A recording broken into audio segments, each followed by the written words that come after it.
पैसा ना होने के कारण मुझे पढ़ाई छोड़नी पड़ी थी। मुझे उन ट्रक ड्राइवर्स को चाय पिलानी होती थी, उनके झूठे बर्तन को उठाना होता था और उनको धोना होता था। अब मेरे मन में आत्महत्या के ख्याल आने शुरू हो गए। मैं सोचता था अलग अलग तरीके से मैं कैसे इस दर्द भरी जिंदगी को ख़त्म कर सकता हूँ। और फिर एक घटना घटी। उस बच्चे ने उस दिन एक निर्णय लिया कि मैं ऐसी ज़िंदगी नहीं जीऊँगा, मैं इस ज़िंदगी को बदल के रहूँगा।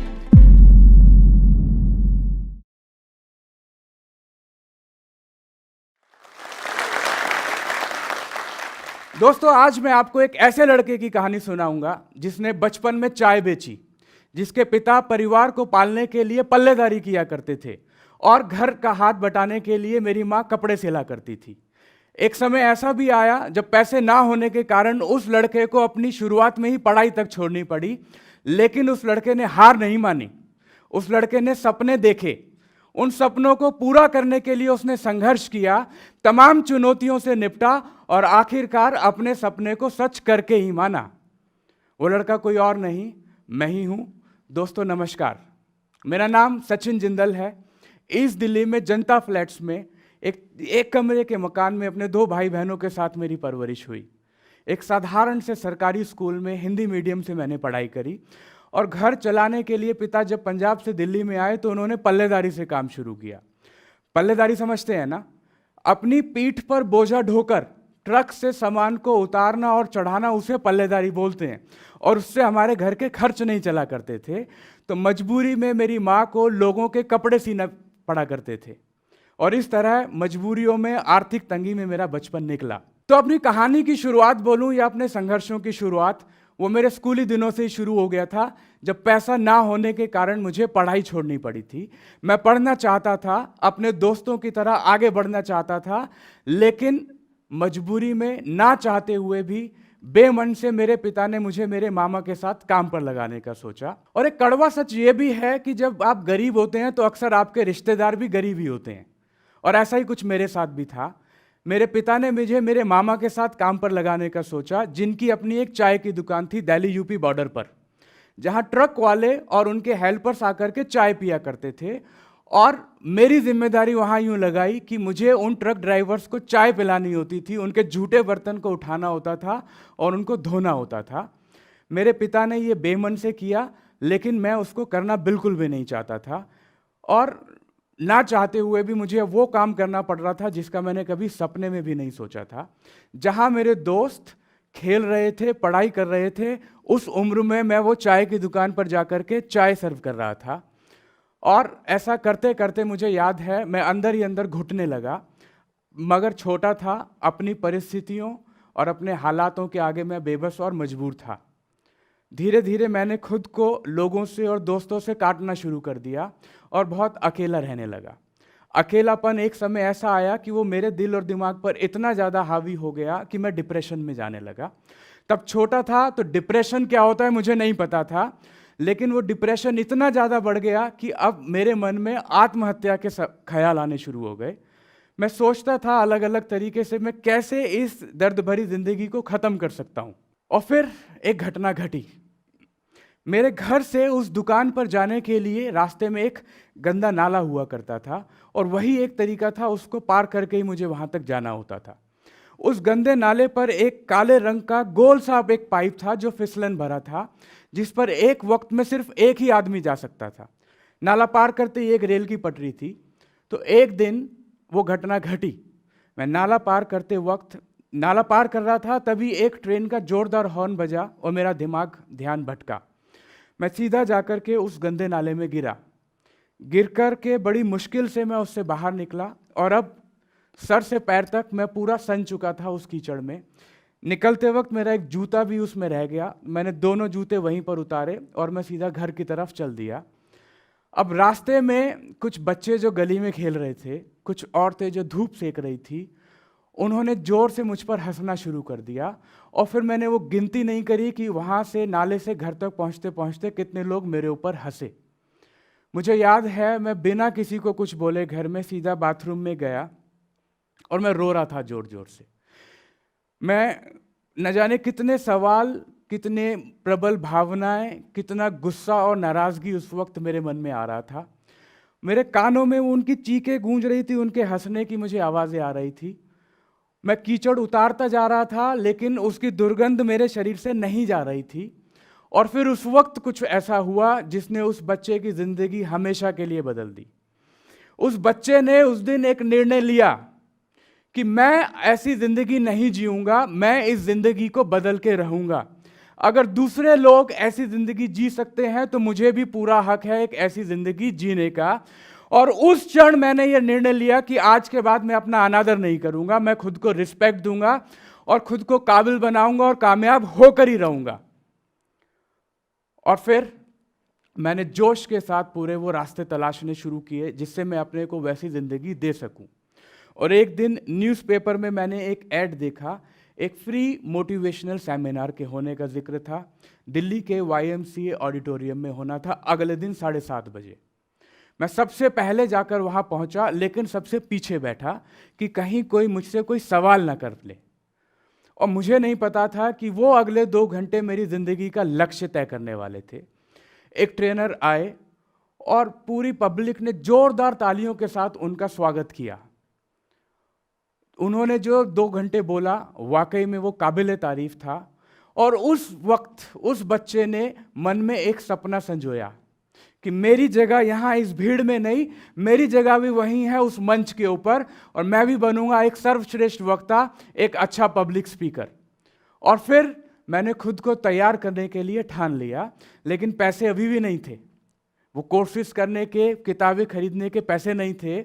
मैंने बड़े भाई की मदद से, दोस्तों की मदद से कंप्यूटर सीखना शुरू किया, कंप्यूटर पर टाइपिंग सीखनी शुरू करी। और वो जुनून इतना सवार हो गया था मन में कि टाइपिंग का वर्ल्ड रिकॉर्ड था उस वक्त 154 वर्ड्स पर मिनट, और मेरी टाइपिंग स्पीड हो गई 145 वर्ड्स पर मिनट।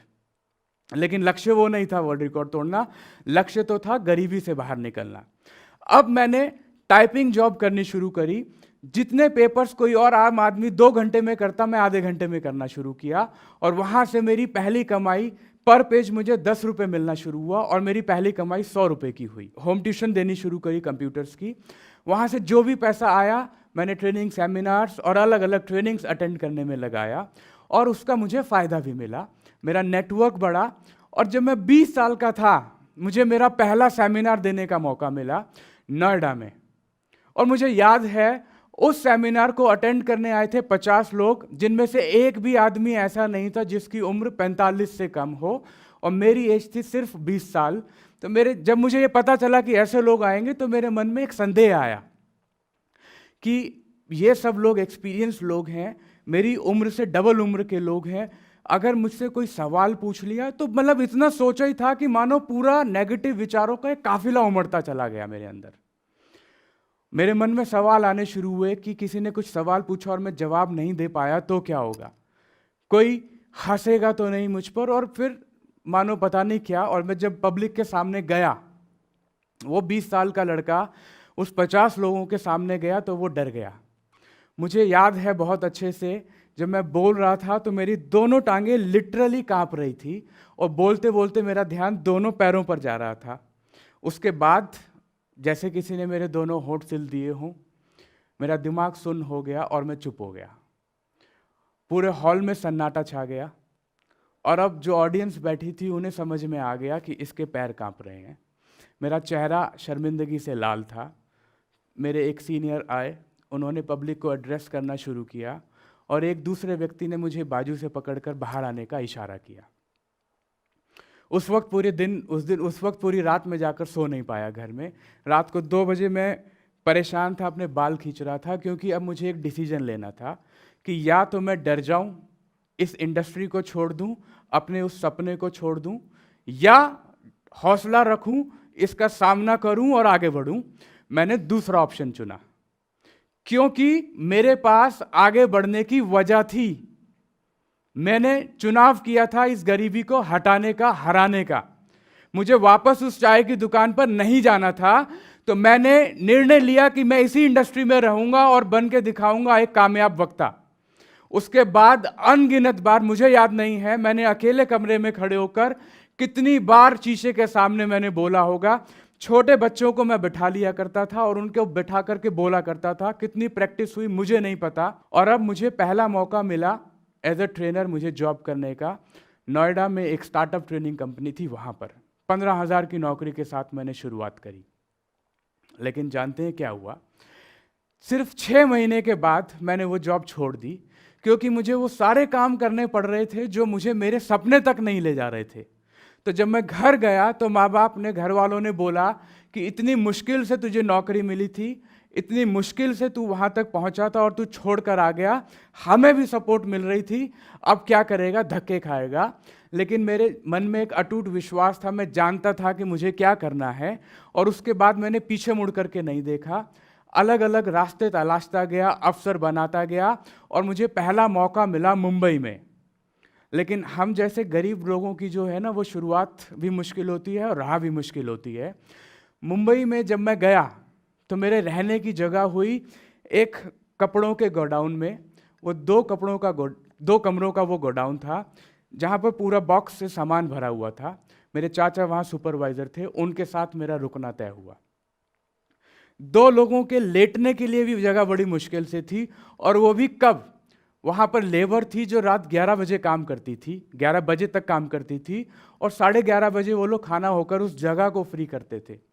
पूरा दिन ट्रेनिंग देता था और उसके बाद वहाँ लेटने का मैं मौका ढूंढता था कि कब कमर सीधी करने का मुझे मौका मिलेगा। और वहाँ कोई गद्दे नहीं थे, एक फर्श था जिस पर हम लोग सोया करते थे, 2 लोग। लेकिन मैंने हार नहीं मानी, क्योंकि मेरी जंग सीधा उस गरीबी से थी।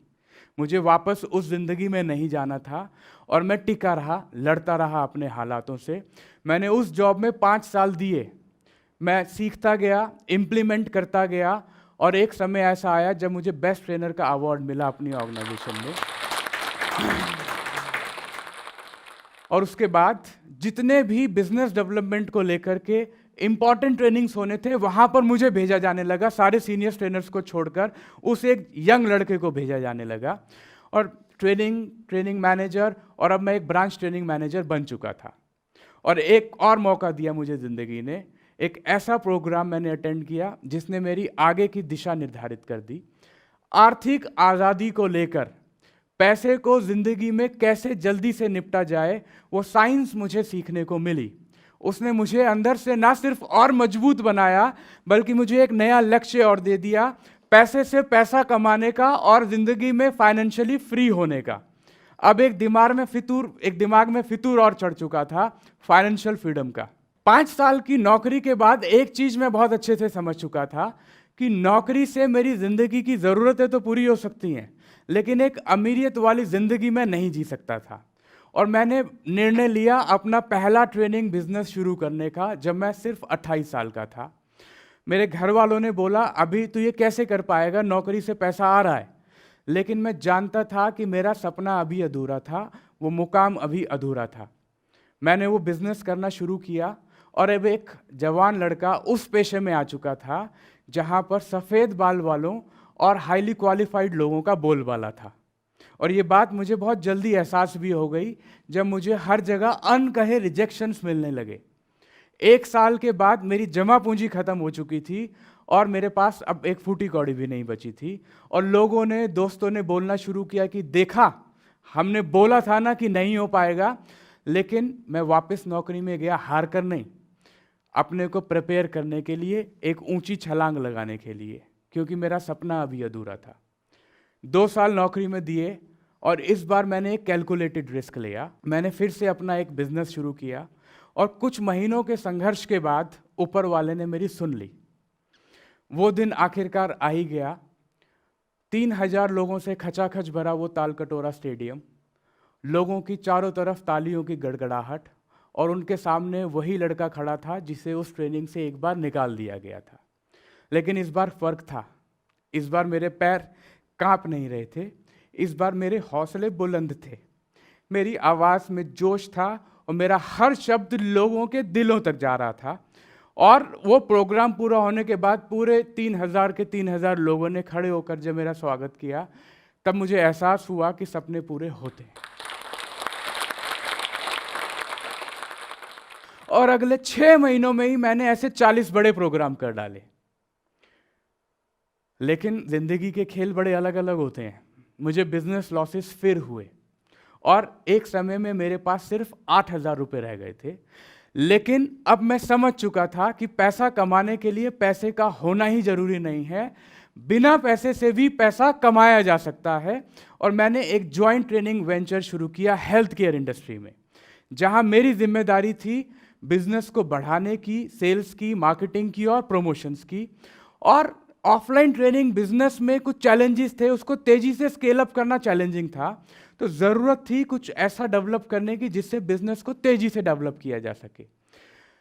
मेरी जितना भी मैंने सीखा था, अपना पूरा सीखने का निचोड़ मैंने वहाँ पर लगा दिया और एक ऐसा training program, online educational training program, therapy based, जिसमें 100 से ज़्यादा बीमारियों का इलाज आप घर बैठे ही कर सकते थे, वो मैंने डेवलप कर डाला।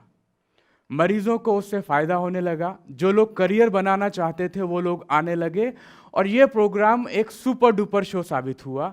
और उसके बाद मैंने कभी पीछे मुड़ करके नहीं देखा और आखिरकार वो दिन आया। 5 जॉब और 4 असफल बिजनेस के बाद मैं आखिरकार फाइनेंशियली फ्री हुआ। मैं अक्सर अपने सेमिनार में लोगों से पूछता हूँ कि पैसा कमाना है तो क्या करना होगा, और लोग अलग अलग तरह के जवाब देते हैं। अक्सर बोला करते हैं लोग कि भाई पैसा कमाना है तो खूब मेहनत करनी होगी, पूरी जिंदगी घिसाना पड़ेगा अपने आप को। लेकिन वो एक साधारण सी बात भूल जाते हैं कि पैसा कमाना है तो आपको जो भी आप काम कर रहे हो उसमें वैल्यू ऐड करनी पड़ेगी। आपको अपने कस्टमर को, अपनी ऑर्गेनाइजेशन को फायदा देना होगा। ऐसा करने के लिए आपको योग्य बनना होगा, जिसके लिए ज्ञान और हुनर अर्जित करना है। तो लक्ष्य बनाएं, अपने को योग्य बनाएं और लग जाएं। तो दोस्तों, अपनी बात को अंत करने से पहले मैं कुछ बात आपसे करना चाहूंगा। अगर मैं आपसे पूछूं कि आपके जिंदा रहते आपका बच्चा भूखा मर सकता है क्या? नहीं ना। क्यों?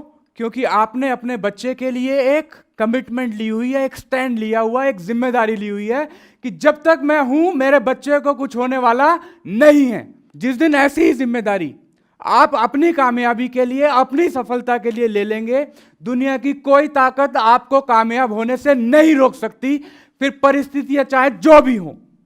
और यह बात मैं बहुत पहले ही समझ गया था कि सचिन अपने माँ बाप को, अपनी किस्मत को, अपनी परिस्थितियों को दोष देता रहेगा तो बेचारा बन के जिंदगी निकल जाएगी।